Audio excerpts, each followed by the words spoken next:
So here's my story. Okay, my husband works for the Defense Department, and I've spent the last 30 years moving.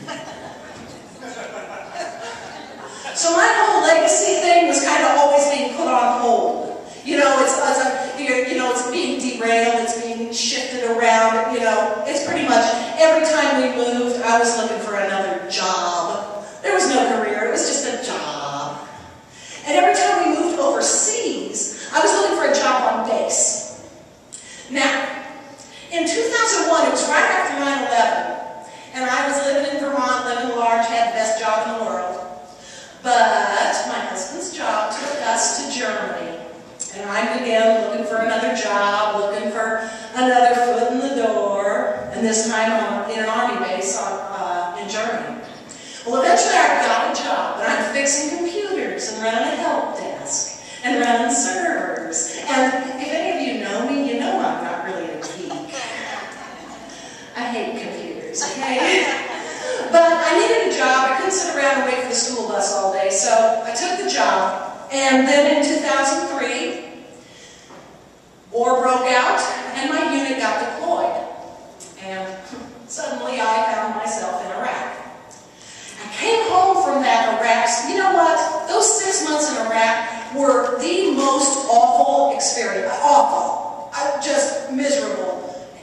Degrading, disgusting, heartbreaking, frightening, miserable, you name it. Those 6 months were the epitome of horrific. But in many ways, that was the best experience of my life. And I came home from that experience, having learned 2 really important lessons about myself. You know, when you go off to the big war, you're liable to learn some stuff about yourself, and I did. And one of the things I learned is that life is short, and I'm too damned old to be doing something I hate for a living. You know what I know now is that everyone in this room was born too old for that. But it took me that trip to hell to figure it out for myself.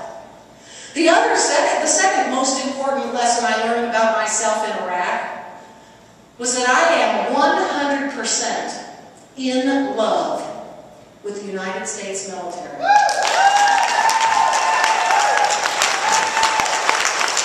Absolutely. And to those of you in the room who have served, I can only say thank you for your service.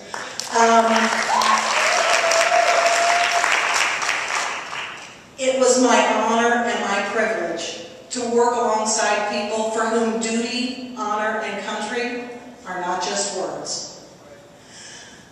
I was sustained by their support and their strength through those 6 months of horror, and they were sustained by their commitments to duty, honor, and country.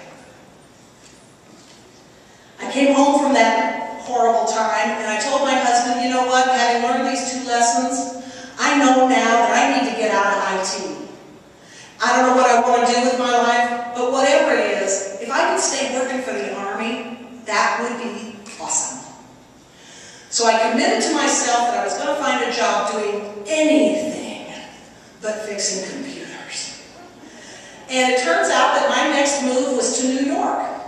And I was able to secure a job at West Point, at the military academy. And a little side note, if you have never been to West Point, put it on your bucket list.